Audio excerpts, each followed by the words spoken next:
Selamat siang semuanya, selamat datang di podcast kami yang berjudul The Explorer, karya dari Ekstrakurikuler Broadcasting dan Perfilman SMK Negeri 6 Purworejo di bidang talkshow. Sebelumnya perkenalkan dulu, nama saya Farid Fareza, saya berasal dari kelas 11 TO3. Di sini saya sebagai host untuk memandu podcast ini, yaitu tentang gempa megatrust. Gempa megatrust merupakan berita yang sempat gempar di beberapa waktu lalu, tetapi sekarang tidak segemparnya yang waktu lalu itu. Karena itu kami telah mengundang perwakilan dari BPBD Kabupaten Purworejo atau Badan Penanggulangan Bencana Daerah Kabupaten Purworejo. Bisa memperkenalkan diri Pak, silakan. Ya, perkenalkan, nama saya Arianto, saya dari Staf Bidang Pencegahan dan Kesiapsiagaan selaku penyuluh bencana BPBD Kabupaten Purworejo. Baik, untuk Bapaknya Pak. Baik, perkenalkan, nama saya Sutriman dari Bidang Pencegahan Kesiapsiagaan untuk status tim reaksi cepat atau TRC. Baik teman-teman semua, berita tentang megatrust ini sempat ramai di beberapa waktu lalu ya Pak. Betul. Tetapi sekarang kok tidak dibicarakan seramai yang waktu lalu Pak. Itu apakah gempa ini terjadi atau belum terjadi Pak? Itu bagaimana Pak penjelasannya? Terima kasih Mas host, pertanyaannya bagus ya. Kenapa terkait info megatrust sekarang tidak begitu viral lagi? Ya. Tidak seperti 1-2 bulan yang lalu. Itu sebenarnya bukannya tidak ramai lagi Mas. Itu sebenarnya juga merupakan sebuah rangkaian. Jadi kemarin sempat viral ramai, itu disampaikan dari BMKG. Itu merupakan kesempatan kita untuk menyampaikan kepada masyarakat kita yang tinggal di daerah pesisir pantai. Pantai kita sepanjang kurang lebihnya 25 km dengan penduduk yang juga sangat padat yang rawan terhadap ancaman potensi tsunami Mas. Kenapa dari BMKG disampaikan, diinformasikan kita punya info megatrust itu sangat ramai hingga sampai Kepala Bidang Kedaruratan dan Logistik BPBD Provinsi Jawa Tengah juga menyampaikan bahwa ancaman itu nyata, potensi itu nyata, karena itu sebagai kewaspadaan masyarakat kita yang tinggal di daerah pesisir pantai. Seperti itu. Ya. Untuk gempa megatrust ini sendiri, jika akan terjadi itu ada tanda-tandanya tidak Pak? Untuk gempa megatrust tanda-tandanya itu kita tidak bisa mengetahui Mas, itu tanda-tanda gempa megatrust, karena di dunia ini belum ada satupun negara yang bisa menciptakan alat untuk memprediksi kapan terjadinya gempa bumi dan juga tsunami. Jadi misalkan ada dari orang, teman atau di grup WA menyampaikan tahu akan terjadi gempa bumi, bahkan megatrust atau gempa yang besar yang memicu terjadinya tsunami, itu termasuk berita hoax. Kenapa Pak? Karena untuk gempa bumi dan tsunami itu kita semua belum ada alat yang bisa untuk memprediksi kapan akan terjadinya. Sedikit saya spill terkait tentang peralatan atau mungkin alat dari teman-teman BMKG yang kenapa kok pasca terjadi gempa bumi BMKG selaku lembaga yang bisa mengeluarkan rekon terkait pasca gempanya, tahu lokasinya di mana, magnitudonya berapa, potensi tsunami tidak, itu alat tersebut kurang lebihnya seperti kamera CCTV Pak. Iya. Jadi kamera CCTV istilahnya kamera CCTV kita pasang di perempatan jalan, kita pasang di depan rumah kita, itu dia tidak tahu kapan akan terjadi pencurian di depan rumah atau kecelakaan di perempatan jalan, tetapi kamera CCTV itu akan merekam setiap kejadian yang terjadi di lokasi tersebut. Oh iya, baik. Mirip kurang lebihnya mungkin peralatan dari teman-teman BMKG mungkin seperti itu. Oh. Jadi dia tidak bisa mendeteksi kapan akan terjadinya gempa dan tsunami, tapi akan mengetahui pasca terjadinya gempa bumi itu berpotensi tsunami atau tidak, skala magnitudonya berapa, dia akan tahu. Oh, jadi itu merekam ya Pak? Merekam kurang lebihnya. Apakah gempa megatrust ini pernah terjadi Pak sebelum-sebelumnya Pak? Untuk gempa megatrust, untuk khususnya di Selat Jawa, Selat Jawa, Selat Sunda, terus juga Selat Jawa Timur, itu dulu pernah memang ada, itu terutama khususnya tahun 1927, itu dengan magnitudo 7,5 skala Richter, itu juga ketinggian airnya itu alhamdulillah tidak begitu tinggi Mas.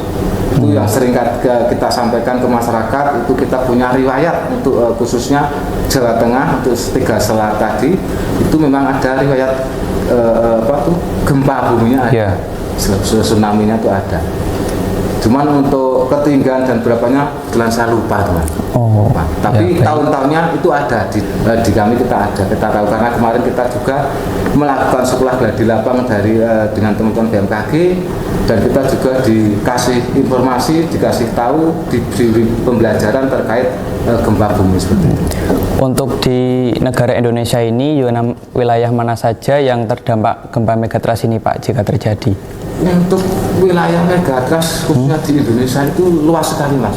Sekali kita Indonesia itu punya 13 segmen aktif, 3 segmen yang sudah beberapa ratusan tahun seperti yang disampaikan Ibu Kepala BMKG Bu Dwi Korita, itu yang sudah lama tidak mengeluarkan energinya, tidak melepaskan energinya, itu yang menjadi prioritas atau menjadi menjadi acuan teman-teman BMKG kurang lebihnya untuk menyampaikan kepada masyarakat bahwa misalnya 3 segmen itu berpotensi memiliki gempa megatrust, yaitu gempa yang sangat besar, yang bisa memicu terjadinya tsunami.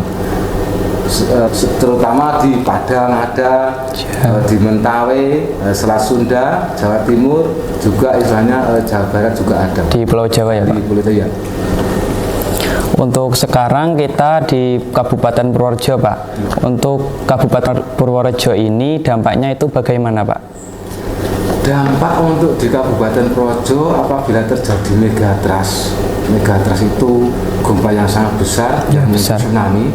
Kalau sesuai hasil analisis dari teman-teman BMKG kemarin, kita melakukan sekolah gladi lapang, itu potensi gempa kita itu 8,7 magnitudo. Dengan ketinggian air karena itu 8,7 magnitudo itu berpotensi tsunami Mas. Dengan ketinggian air 15 hingga 20 meter kurang lebih. Tetapi itu kita ada kesempatan untuk insya Allah melakukan evakuasi mandiri. Evakuasi mandiri karena itu juga ada golden time-nya, waktu sampainya air itu ke desa satu dengan desa yang lainnya itu juga tidak sama. Kenapa demikian? Karena alhamdulillah Mas, sepanjang 25 km pantai kita Purworejo itu ada Sabu Alu, ada Gumuk Pasir. Meskipun akhir-akhir tahun ini, sekarang dari 2017 ke sini itu banyak yang beralih fungsi menjadi tambak udang. Ya itu sebenarnya juga menjadi PR kami Mas, PR kami dalam artian PR pemerintah Kabupaten kita Purworejo untuk mengembalikan keadaan itu ke keadaan semula. Tapi di sisi lain juga alhamdulillah kita juga punya tanaman mangrove, cemara laut. Jadi itu bisa menghalau atau menghadang laju arus daripada laju tsunami tersebut. Berbeda dengan kejadian yang terjadi di Palu Mas tahun 2018, 18 September maka korbannya sangat banyak sekali. Masnya nanti bisa dilihat di Google, di searching, karena pantai Palu itu mohon maaf, tidak ada gumuk pasirnya, tidak ada sabuk alunya, dan jarak bangunan hunian dengan pantai bisa dilihat ya, toko-toko dengan bibir lautnya itu sangat dekat sekali. Dekat sekali ya, Dekat Pak. sekali. Berbeda dengan kita. Itu kita masih ada tadi pohon-pohon mangrove, nyamplung juga sabuk alu kayak istilahnya gumungan pasir itu. Itu Mas. Untuk di Kabupaten Purworejo ini Pak, akan ada Kecamatan Grabag yang berhubungan langsung dengan bibir pantai itu, evakuasinya kemana Pak? Untuk Kecamatan Grabag, ya untuk evakuasinya kemana, kebetulan kemarin kami sudah melakukan mitigasi tsunami. Kita sudah uji coba 2 desa, Ketawangrejo dan Patuterjo. 2 hari kita melakukan uji mitigasi tsunami itu, masyarakat kita implementasikan terjadi tsunami, terjadi gempa dengan kekuatan 8,7 berpotensi tsunami, masyarakat sebagian kita bawa ke bibir pantai, kita uji coba dengan lari cepat Mas. Lari cepat dari bibir pantai Ketawangrejo itu sampai dengan tempat evakuasi sementara. Tesnya itu ada di lapangan Ketawangrejo dekat kantor KUA, dekat SD. Itu lari cepat yang mereka tempuh itu kurang lebihnya sampai ke tempat evakuasi sementara, titik aman sementara itu 14 menit. Itu berapa jaraknya Pak? Jaraknya hampir 2,5 kilo. 2,5 kilo. Ya, tetapi ada tetapinya Mas. Itu akan beda cerita apabila kejadian nyata yang sesungguhnya Mas. Dari 14 menit mungkin bisa tidak mencapai 14 menit, mungkin bisa hanya 10 menit Mas. Seperti itu. Kemarin kita uji cobakan lari cepat, jalan santai, juga jalan cepat seperti itu. Baik Pak, untuk sekarang kita di Kecamatan Butuh. Untuk Kecamatan Butuh sendiri, jalur evakuasinya itu kemana Pak? Untuk Kecamatan Butuh, khususnya Butuh, ini rawan bencananya itu kan banjir Mas ya. Insya Allah dengan potensi permodelan gempa dari tim BMKG yang dilakukan 8,7 magnitudo itu, insya Allah untuk landaannya, untuk istilahnya tsunami, insya Allah jauh Mas. Insya Allah aman dari tsunami dengan magnitudo 8,7 gempanya. Itu insya Allah aman. Yang menjadi catatan di sini apabila gempanya di atas 8,7. Kalau di atas gimana Pak? Ya, kalau di atas, tetapi itu asumsi kita Mas ya, asumsi kita. Yang disampaikan dari teman-teman BMKG kemarin kita melakukan olah di lapang, 8,7 magnitudo 8,7 itu juga merupakan sudah skenario terburuk yang ada di selatan Jawa kita ini Mas. Jadi itu mereka menyampaikan seperti itu, menginformasikan kepada kita seperti itu juga melalui beberapa kajian dari para pakar ahli bumi, ahli geologi Mas. Jadi tidak hanya menyampaikan saja. Jadi 8,7 itu sudah skenario terburuk. Insya Allah di atas itu insya Allah tidak Mas, insya Allah tidak. Kecuali yang Padang, Sumatera Barat itu memang magnitudo 9, sekian ancaman potensi untuk gempa buminya. Tinggi ya Pak? Tinggi sekali untuk di Sumatera Barat. Makanya di sana BNPB juga pemerintah pusat itu membangun shelter besar sekali untuk masyarakat kita khususnya yang ada di Padang itu untuk hunian seperti itu. Saat kita berada di sekolah Pak, untuk evakuasinya itu gimana Pak saat gempanya mungkin terjadi? Untuk pada saat kita di sekolah, itu kebetulan terjadi gempa bumi, evakuasinya bagaimana, kita harus sesuai yang sering kita sampaikan, sesuai SP-nya itu kita utama itu tidak boleh panik Mas. Menghadapi gempa bumi itu kita tidak boleh panik. Satu, cara mengantisipasi kepanikan kita bagaimana, kita harus tetap berlindung di bawah meja kita, meja belajar kita, terus dengan melindungi kepala kita dengan tangan kita, tangan kiri di depan untuk melindungi muka biar tidak kejatuhan dari benda-benda yang jatuh, terus tangan sebelah kanan melindungi kepala bagian belakang. Itu berlindung. Kita untuk evakuasinya itu menunggu setelah gempa itu reda Mas. Jadi ditunggu dulu ya Pak? Tunggu dulu, jadi jangan dibalik-balik Mas. Untuk proses evakuasi gempa bumi itu sangat fatal kali kalau kita sampai salah mengartikannya, dalam artian salah pelaksanaannya. Jangan gempa masih terjadi, guncangan masih kuat, kita evakuasi, kita lari. Itu sangat bahaya sekali. Apalagi kepada siswa atau siswi yang mereka tinggal di atau proses belajar mengajarnya di lantai 2 atas Mas. Itu tidak disarankan sekali mereka untuk lompat, apalagi itu tidak boleh Mas. itu mereka harus menjauhi dari kaca, berlindung di bawah meja, bisa dengan tas, buku yang tebal, ditunggu sampai gempanya selesai baru melakukan evakuasi mandiri ke lapangan terbuka, ke tengah-tengah lapangan. Seperti itu.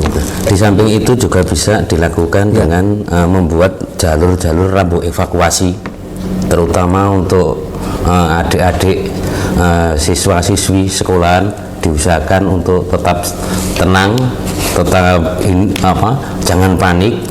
Satu hal pokok, kita harus tetap percaya untuk menghadapi gempa. Tentukanlah jalur evakuasi, ikutilah jalur evakuasi, di mana kita mengikuti jalur evakuasi, insya Allah aman. Baik Pak, saya pernah dengar tentang tas siaga bencana Pak. Apakah BPBD Kabupaten Purworejo telah menyiapkannya Pak? Ya, terkait tas siaga bencana itu memang perlu Mas, terutama kepada masyarakat kita yang tinggal di daerah potensi-potensi bencana tsunami atau bahkan gempa bumi. Untuk gempa bumi kan umum ya Mas, kita tidak tahu gempa bumi itu akan terjadi di mana, siapa korbannya istilahnya. Tapi tas siaga bencana itu sangatlah perlu, itu sering kita gaungkan kepada masyarakat kita saat kita memberikan suatu materi atau memberikan sosialisasi. Di dalam tas siaga bencana itu isinya bisa surat-surat berharga, obat-obatan, senter, terus surat-surat berharga ya. Itu kita terus makanan siap saji, pakaian selama kurang lebih bisa menjangkau kita untuk 3 hari, itu dalam artian untuk pada saat kita tinggal di tempat pengungsian, setelah kita proses evakuasi mandiri, proses penyelamatan diri kita berhasil, jadi kita pada tahap 1, 2, 3 itu kita masih punya cadangan sendiri Mas, untuk kita tinggal di tempat pengungsian seperti itu. Dan menaruhnya tas siaga bencana itu jangan terlalu aman.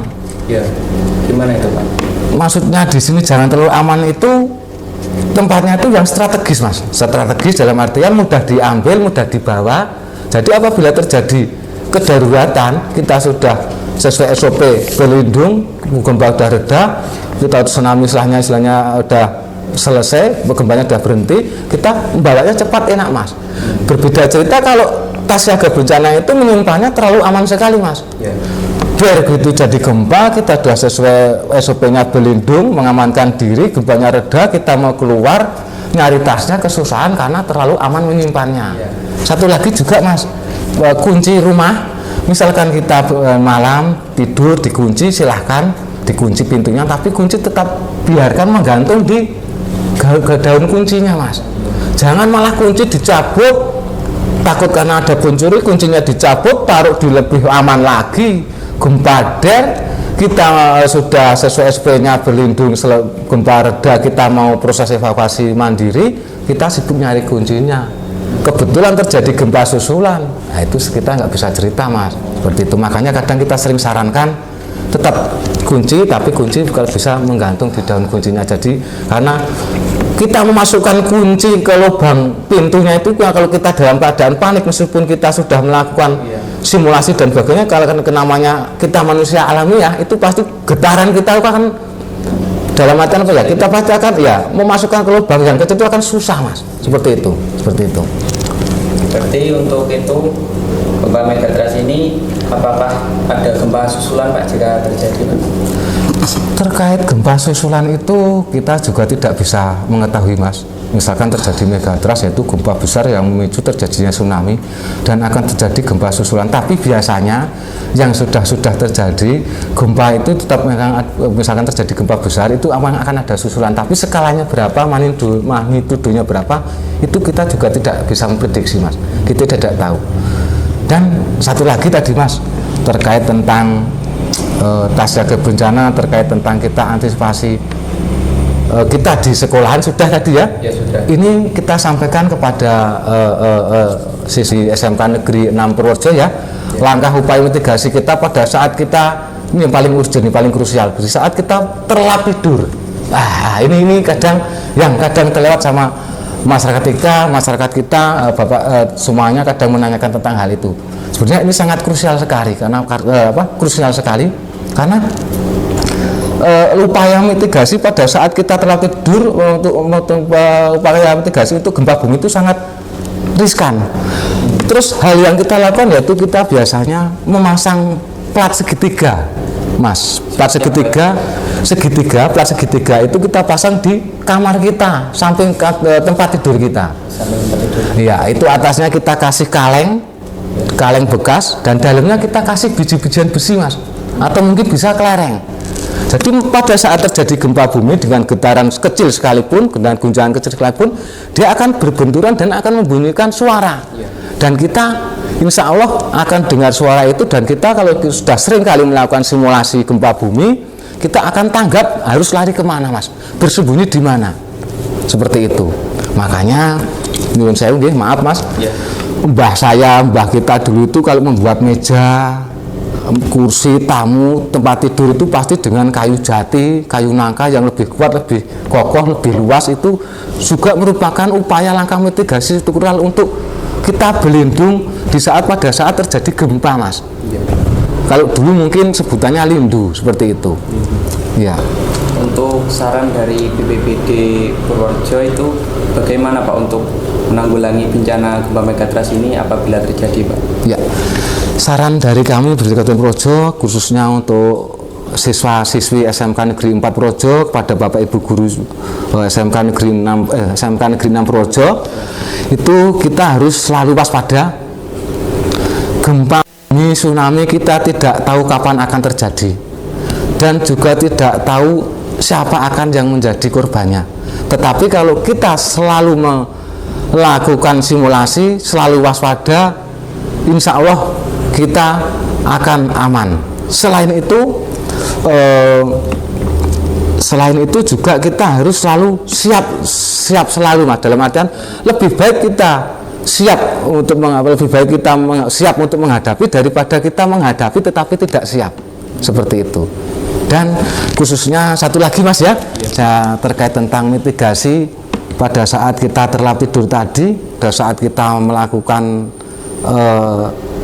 kegiatan malam untuk pemasangan plat itu kalau bisa jangan di atas tempat tidur, karena takutnya terjadi goyangan, goncangan itu berbunyi, malah itu akan menimbulkan kegaduhan di keluarga lingkup kita sendiri, Bu. Dan pasca itu juga untuk sarung, mungkin juga bisa seperti kayak jari itu juga harus jangan, mohon maaf dalam artian itu kita harus langsung kembali ke keadaan semula, pakaian kita dan sebagainya. Jangan sampai gempa terjadi, mohon maaf kita sedang kegiatan, sarung dan jarit itu tidak dikembalikan ke semula, kita tidak pakai baju semula, pakaian semula, itu akan mengganggu proses waktu evakuasi kita, Mas. Kita lari, sarung jarit itu menghalangi langkah kita. Gilalah kita lari keluar, jalan keluar keserimpet ya, kesandung. Sarung itu akan jatuh, kepala kita kebentur lantai, itu akan bahaya sekali. Tapi misalkan ini ya juga pengalaman juga buat murid siswa-siswi SMK Negeri 6 Purworejo ya, ini bahan edukasi, jadi jangan diartikan nyuwun sewu. Ini kok malah penyampaiannya tentang arahnya porno dan sebagainya, seperti itu ya. Ini buat bahan edukasi seperti itu. Baik Pak, untuk di SMK Negeri 6 Purworejo ini mempunyai tangga yang sedikit dan sempit Pak, itu evakuasinya itu bagaimana Pak agar efektif Pak? Ya, terima kasih Pak Hes ya, terkait tentang tangga yang agak kecil, sempit, dan proses evakuasinya bagaimana apabila terjadi gempa bumi. Untuk hal itu nanti bisa disarankan kepada Bapak Kepala Sekolah atau Dinas Pendidikan untuk membuat jalur arah evakuasinya, Mas. Dalam artian tangganya mungkin bisa diperlebar, tetapi atau mungkin ditambah. Yang utama pasti dilebarkan. Tetapi pada saat proses kita melakukan evakuasi itu kan gempa sudah tidak terjadi, Mas. Jadi gempa sudah reda, baru kita melakukan proses evakuasi, Mas. Jangan dibalik dalam artian gempa masih berlangsung, tapi kita melakukan evakuasi atau penyelamatan diri. Dan satu lagi, Mas, ya, terkait hal itu, pada saat proses evakuasi, meskipun gempanya sudah reda, itu nanti disampaikan ke siswa-siswi SMK Negeri 6 Purworejo ya. Pada saat evakuasi itu mereka jangan sampai dorong-mendorong, Mas. Iya Pak.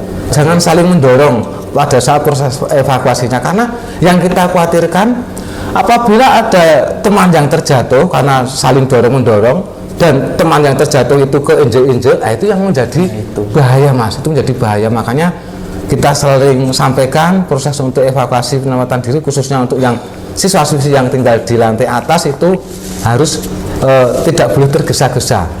Seperti itu Mas. Mungkin sedikit tambahan untuk yang jalur evakuasi terlalu kecil itu, untuk adik-adik mungkin bisa mempraktekkan, sering-sering mempraktekkan.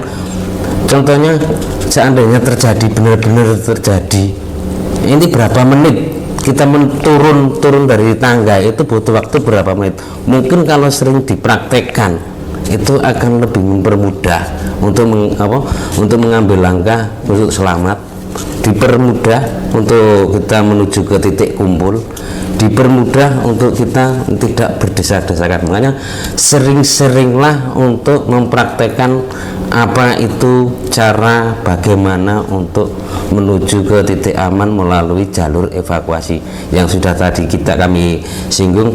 Buatlah jalur rambu-rambu evakuasi atau titik-titik jalan rambu-rambu evakuasi itu pastikan ada. Saya lewat sini, lewat sini, lewat situ, di sini titik kumpul. Kalau di dalam bencana itu ada istilahnya jalur evakuasi kanan kiri berapa, TS, titik kumpul, titik sementara dan titik kumpul akhir. Itu mungkin tambahan sedikit. Baik, terima kasih Pak. Ya. Baik, Ya. Sebelumnya apakah ada pesan-pesan yang Bapak sampaikan untuk teman-teman semua untuk bisa lebih siap lagi terhadap bencana megatrust ini Pak? Ya. Pesan-pesannya kami dari Bideka Terjun yaitu siswa-siswi SMK Negeri 6 Purworejo tetap harus selalu waspada, menjaga kewaspadaan, dan juga sering melakukan simulasi bencana gempa bumi Mas. Tidak hanya di ruang lingkup SMK Negeri 6 Purworejo, tapi nanti bisa diimplementasikan di dalam keluarga mereka Mas. Nanti sepulangnya mereka siswa-siswi bisa disimulasikan bersama dengan bapak ibunya, dipetakan tempat tinggalnya, ruang tamunya, tempat tidurnya, dipetakan kelompok rentannya di dalam rumah itu, kelompok rentannya siapa saja, apakah masih punya adik kecil, nenek, misalkan terjadi gempa bumi, kita simbah atau nenek itu tadi atau adik tadi sembunyi di meja yang mana, kolong meja yang mana, dan bapak sembunyi di bawah tempat tidur yang mana, itu untuk mengantisipasi upaya istilahnya bencana gempa bumi seperti itu Mas. Ada tambahan Mas? Tambahan Pak, silakan. Mungkin dari tambahan sedikit untuk adik-adik khususnya Bapak Ibu guru yang ada di SMA Negeri 6 Purworejo itu, pesan kami cukup sedikit, hanya semuanya itu kita tidak ada yang merasa pandai, kita intinya semuanya itu belajar. Nah, saran kami kita utamakan dalam hal segi bencana itu kita harus betul-betul sadar bencana. Kita harus betul-betul sadar bencana. Di mana kita berdiri di situ pasti ada ancaman bencana, entah itu skala kecil maupun skala besar. Jadi untuk pesan kami, jangan merasa puas diri walaupun sedikit materi apa yang kami berikan kepada Bapak Ibu, adik-adik terutama, apalagi yang masih menempuh jenjang yang lebih tinggi lagi, usahakan kita tetap sadar bencana, bukannya dari orang lain tapi dari diri kita sendiri. Terima kasih. Terima kasih Pak untuk ilmunya yang dibagikan kepada teman-teman semua. Baik, kami ucapkan terima kasih kepada Bapak Arianto dan Bapak Dirman atas podcast ini. Semoga ilmu yang Bapak sampaikan bermanfaat untuk teman-teman semuanya untuk lebih siap lagi menanggulangi bencana megatrust ini jika terjadi ya Pak. Ya. Saya ucapkan terima kasih. Ya. Baik teman-teman semua, demikian podcast kali ini tentang megatrust. Semoga ilmunya bermanfaat. Nantikan episode selanjutnya. Saya Farid Fariza dan kru yang bertugas pamit undur diri. Assalamualaikum warahmatullahi wabarakatuh. Waalaikumsalam warahmatullahi wabarakatuh.